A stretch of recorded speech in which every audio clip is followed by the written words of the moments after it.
Naam, mpenzi msikilizaji, tunaendelea na channel yetu kama kawaida, na kila siku tunazidi kukufurahisha mpenzi msikilizaji, na leo tunakuja na bonge la hili hapa dude ambalo ni la kweli kabisa, ambalo utajifunza kupitia mambo mengi sana siku ya leo. Mpenzi msikilizaji, tunaanza kabisa na ile dude. Tunamuona mwanamama mmoja akiwa na mtoto wake, binti yake, ambaye amejivaa vizuri na amejifunga mtandio vizuri, akiwa amejilemba kabisa, akiwa tayari kuelekea kanisani na akiwa anaagana na mama yake. Mpenzi msikilizaji, je, unajua nini kilitokea baada ya huyu mdada kwenda kanisani? Ungefanya jambo la kiungwana kama ni mara yako ya kwanza, ungesubscribe channel yetu ili uwe kwanza kabisa kupata vitu vyetu pindi bado vipya kabisa tunatoka jikoni. Mpenzi msikilizaji, basi tunaanza katika story yetu hii ya leo ya huyu bidada ambaye alikuwa anagana na mama yake akielekea kanisani, lakini kabla hajaelekea kanisani alikuwa anajiweka mapoda sehemu za asili. Alijimiminia mapoda ya kutosha na kuelekea kanisani huku akiwa ana furaha na amemwaga na mama yake. Mama yake akamwambia, tangulia kanisani, mimi nakuja. Basi mpenzi msikilizaji, mwanadada huyu baada ya kujilemba vizuri kabisa na kuelekea kanisani, alipofika kanisani akawa ametulia zake katika chumba cha mchungaji. Mchungaji mwenyewe ambaye ni padri alianza kufanya mambo yake ambayo anayafahamu mwenyewe, lakini baada ya hapo mama ambaye ndio mama mzazi wa yule binti naye aliingia kanisani. Baada ya kuingia kanisani akakutana na binti yake, naye ndo anatoka katika chumba cha padri, na padri pia alikuwa ametoka katika kile chumba akiwa na poda nyingi sana usoni ambaye mpaka mdomoni. Kati anaingia pale hadi waumini wake wakaanza kushangaa, huyu padri mbona leo ana poda nyingi sana huku mdomoni? Lakini hawakujali sana, walijua labda akajipulizia tu poda, bahati mbaya ikawa imetoka nyingi. Lakini wakati wao ameshafika pale katika waumini, naye bidada akawa anatoka ndani katika chumba kile kile alichotoka padri. Walipotoka, padri alivogeuka nyuma kumwangalia yule bidada, bidada akamwambia, una poda nyingi sana mdomoni, jiangalie. Basi yule dada yule mchungaji baada ya kuambia yule padri akatoa zile poda mdomoni. Baada ya kutoa zile poda mdomoni, ndipo akaendelea na mafundisho na kuelekea kanisani pale na kuendeleza na mafundisho.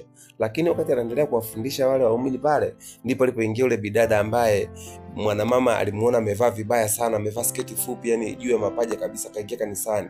Alipoingia kanisani, yule mama yule akamwangalia kwa hasira sana, akasema, hawa ndio wanaotuharibia kanisa letu. Wanakujaje umevaa nguo za ajabu kama hivi? Mtu anavaa nguo fupi kama hii anakuja kanisani? Yani hili lazima nilifikishe kwa mchungaji. Yule mama alikuwa anaongea sana, yani akiona kwamba watoto wenzake ni wanakosea wanapovaa nguo za ajabu na nguo za kimalaya. Malaya anaoita ni malaya, anaoita ni malaya kwa sababu anavaa nguo fupi, akiwa anamsifia sana binti yake kwa kuwa binti yake anavaa nguo za heshima na anapenda kanisani. Lakini yule dada alikuja akaa amesali kanisani pale. Baada ya kumaliza kusali, wakati anataka kuondoka, mchungaji akawa anaonana na yule mama pamoja na binti yake, kwa anamwambia mchungaji, angalia huyu binti jinsi anavyovaa mavazi ya ajabu.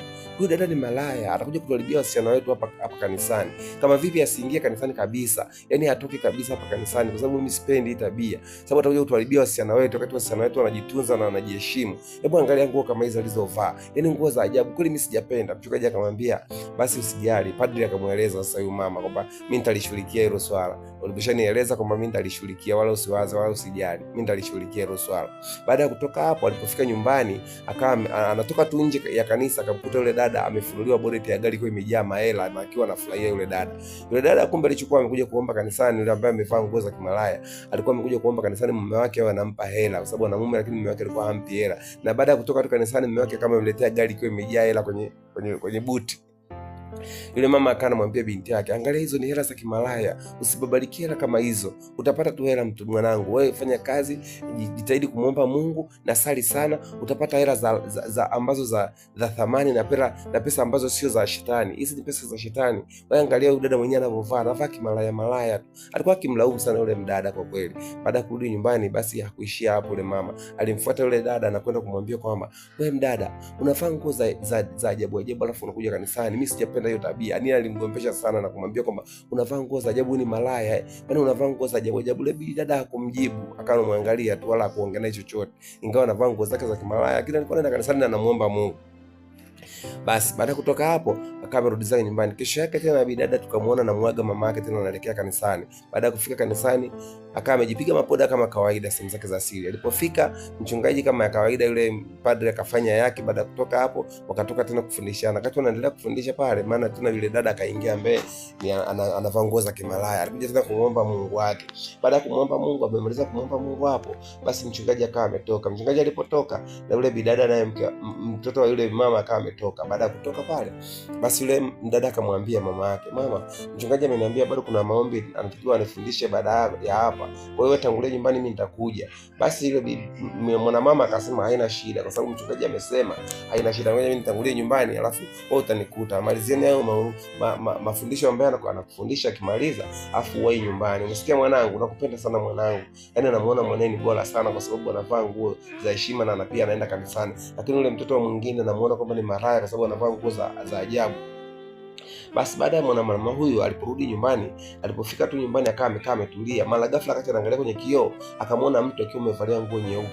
Ghafla yule mtu akapotea tena. Yule mama akaanza kuomba Mungu, katika jina la Yesu, kwa nini mbona naona kama mtu hapa afa amepotea? Bwana Mwenyezi Mungu, naomba nisaidie jamani. Mbona niona kitu cha ajabu hiki jamani? Jesus, Yesu wangu, nisaidie Mungu wangu. Nimeona mtu hapa amepotea ghafla.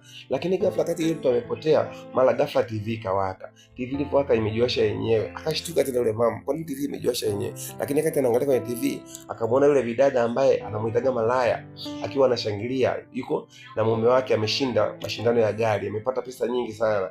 Yule akanamuonesha na kombe ambalo ameshinda katika mashindano ya gari. Basi yule dada akanashukuru Mungu na kushukuru wananchi wote ambao wamefanya ushirikiano mpaka mume wake kushinda. Mume wake alikuwa ni mshindi wa magari kwa mwaka huo na kama amepata pesa mingi sana.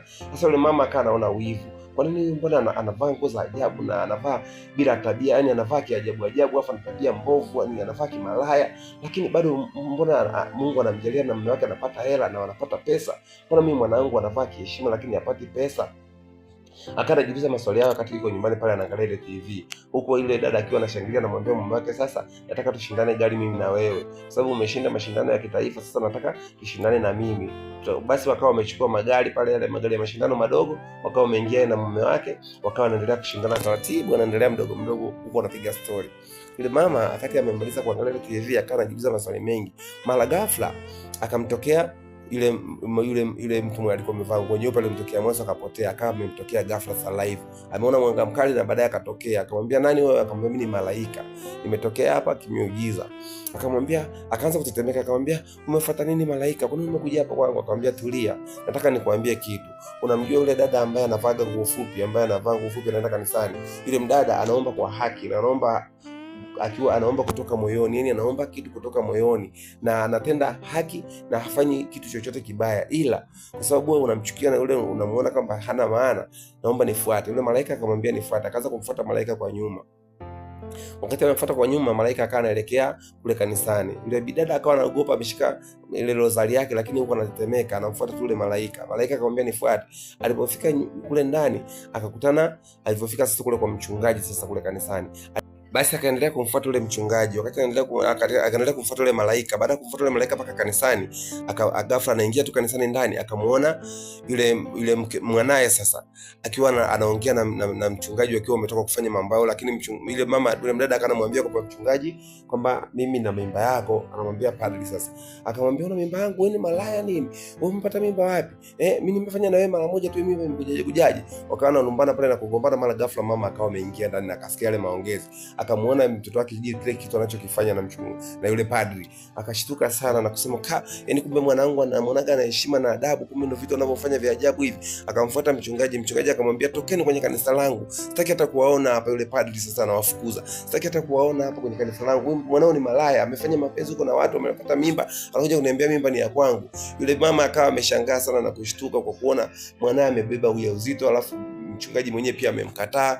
Yule mtoto ambaye alikuwa anamuona ni malaya, anavaa nguo za ajabu, lakini kumbe ndo mtoto mwema na mtoto ambaye anajiheshimu na alikuwa anaswali kwa haki na anamuomba Mungu kwa haki kabisa. Kwa hiyo yule mama akawa ameshtuka sana kumuona mwanae ameshabebeshwa ujauzito, akawa anagomba tu pale na kulalamika. Mchungaji akiwa na mapoda yake akawa anawafukuza pale, hataki hata kuwaona na ameshamchoka yule dada tena kwa sababu ameshamfanyia kitu ambacho anakitaka, na yule bidada akawa ameondoka pale akiwa mjamzito na mimba imekataliwa. Kwa hiyo mpenzi msikilizaji, usimhukumu mtu kwa mavazi anayovaa. Huenda yule anayevaa mavazi mabaya na ndo anayejiheshimu na anayeomba Mungu kwa haki na Mungu anamtendea yote ambaye anahitaji, kuliko yule ambaye anavaa kwa heshima lakini anafanya vitu vya ajabu. Na huwezi amini vitu anavyofanya mtu ambaye anavaa nguo za heshima ni tofauti kabisa na unayemfikiria yule ambaye anavaa nguo za umalaya. Jamani, uvaaji sio ndo umalaya. Kuvaa nguo sio ndo umalaya. Mtu anapovaa nguo ni kwamba anajiheshimu, na anapovaa nguo haijalishi amevaa suruali, amevaa amevaa sijui sketi fupi, amevaa sijui tight, anatembea hivyo hivyo, lakini angalia moyo wake unafanya nini, na angalia moyo wake unatenda yapi. Usimhukumu mtu kwa sababu ya mavazi. Wengi wetu tumekuwa tukiwahukumu sana watu kutokana na mavazi wanayovaa. Tukimwona bidada amevaa tu nguo za ajabu au nguo fupi, tunaanza kumhukumu kama ni malaya, tunamuita majina yote, ni kahaba, sijui nini, lakini kumbe hatujui undani wake wa moyo wake ni nini anachokifanya au anamtendea nini Mungu. Tunapenda kulaumu sana kwa kuhukumu vitu ambavyo hatuvifahamu, na wale ambao tunaona wanavaa nguo za heshima, kumbe ndio malaya ambao wanafanya vitu vya ajabu. Mpenzi msikilizaji, usisahau kucomment, kusubscribe channel yetu ili uwe wa kwanza kabisa kupata vitu vyetu pindi bado vipya kabisa, na hakika hautajutia bando lako, kwa maana kila siku tunakuletea mizigo mipya na kila siku tunakuwa bora zaidi ya jana. Hakika utafurahia na utaenjoy, na unapoendelea kuwa nasi ndio kama una familia bora, na utaendelea kuenjoy na vitu vyetu na utajifunza vitu vingi sana kupitia channel yetu. Mpenzi msikilizaji, hakika hautakuwa unajutia bando lako, na mara zote utakuwa ni mwenye kufurahi na mwenye kuenjoy. Kwa hiyo tunakuomba mpenzi msikilizaji, kama ni mara yako ya kwanza, usisahau kucomment, kulike, kusubscribe channel yetu ili uwe kwanza kabisa kupata vitu vyetu pindi bado vipya kabisa. Mpenzi msikilizaji, na hakika utakuwa unafurahia muda wote. Picha letu huu mzigo ndio unaishia hapa, ambao nilikuwa nakuelezewa mchungaji na huyu dada ambaye alikuwa na mama yake, ndio umeishia hapa. Mpenzi msikilizaji, hakika tutaendelea katika season nyingine tena, endelea kutufuatilia.